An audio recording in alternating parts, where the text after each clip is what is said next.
Hello everyone. तो चलिए आज के ट्रेड के बारे में डिस्कस कर लेते हैं, कितने ट्रेड लिए और कैसे कैसे उसके एग्जीक्यूशन रहे। तो जहाँ तक बात किया था हमने एनालिसिस में कि अगर 39,520 का लेवल का ब्रेकडाउन होता है तो हम वहाँ पे पी जाएंगे। एग्जैक्टली हमने वही किया, पी गए। और हमने टारगेट ज़्यादा सेट नहीं किया था, टारगेट हमने 39,250 के आसपास का सेट किया था और स्टॉप लॉस इस 39,672 के वो थोड़ा सा ऊपर लगाया था।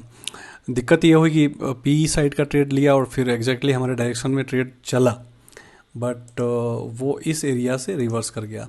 वो हमने एक्चुअली मिस्टेक ये था कि कल के लिए ये एक रेजिस्टेंस था और आज उस रेजिस्टेंस का ब्रेक आउट हुआ था। तो आइडियली हमको इसी लेवल पे निकल जाना चाहिए था, अगर ऊपर के लेवल पे शॉर्ट कर रहे हैं तो। ठीक है, मिस्टेक हुआ, एक्सेप्टेड। उसके बाद क्या हुआ कि फिर से हमने निफ्टी में एक और अपॉर्चुनिटी देखी। हालांकि निफ्टी में जो एटलीस्ट जो रेंज था, यहाँ पे आप देखोगे रेंज था, वो इस लेवल के आसपास रेंज था, इस लेवल पे। तो जैसे ये लेवल का यानी कि 11:55 के आसपास ब्रेकडाउन होता है और एक अच्छा सा कैंडल हमको क्लोज दिया, फिर हमने यहाँ पे शॉर्ट किया। अनफॉर्चुनेटली ये भी नहीं चला। इसके नहीं चलने का रीज़न क्या था? इसके नहीं चलने का रीज़न था बैंक निफ्टी यहाँ पे सपोर्ट ले रहा था, तो उस हिसाब से हमारे 2 स्टॉप लॉस हिट हो गए। अब यहाँ पे निफ्टी में दिख तो रहा था, स्पेस था नीचे डाउन साइड जाने का, लेकिन प्रॉब्लम बैंक निफ्टी हो गया।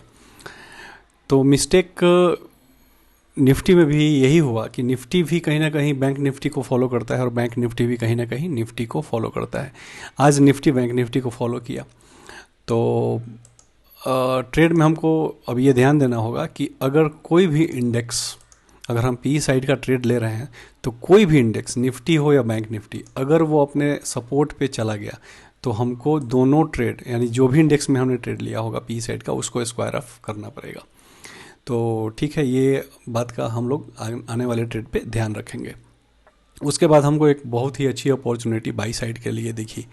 बैंक निफ्टी में ये एक रेजिस्टेंस लेवल था जो कि 39,680 के आसपास, इसका नाइस ब्रेकआउट हुआ। अब ये ब्रेकआउट के चलने की संभावना कैसे ज़्यादा थी, उसका रीज़न है, देखिए इस लेवल पे अपर साइड पे बैंक निफ्टी रेंज बना रहा था, अपर साइड पे रेंज बना रहा था।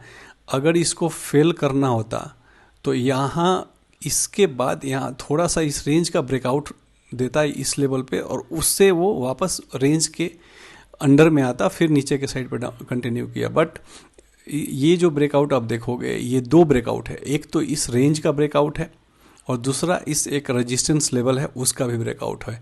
और इसकी टाइमिंग क्या है? तो ऑलमोस्ट मतलब आफ्टरनून सेशन में ये ब्रेकआउट मिल रहा है, तो इसके चलने की संभावना बहुत ही ऑलमोस्ट हाई प्रोबेबिलिटी होता है।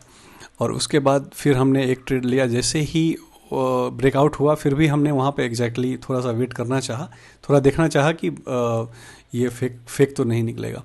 उसके बाद वापस इसी लेवल को रीटेस्ट करने आया और फिर से एक ये जो बुलिश कैंडल आप देखोगे, कंटिन्यूएशन कैंडल है, उस पर हमने एंट्री ली। और नेक्स्ट हमारा जो टारगेट था 39,900 के आसपास हमने टारगेट सेट किया था, वो ईजिली हीट हो गया। तो टोटल आज का हमारा जो 2 स्टॉप लॉस और एक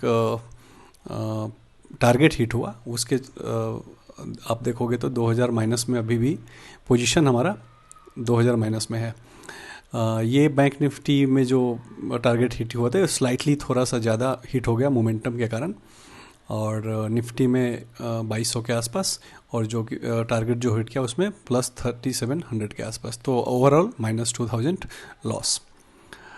जो भी मिस्टेक्स हुआ है उसको एक्सेप्ट करते हैं, नेक्स्ट ट्रेड में उसका ध्यान रखेंगे और होपफुली उसको हम दोहराएंगे नहीं। धन्यवाद।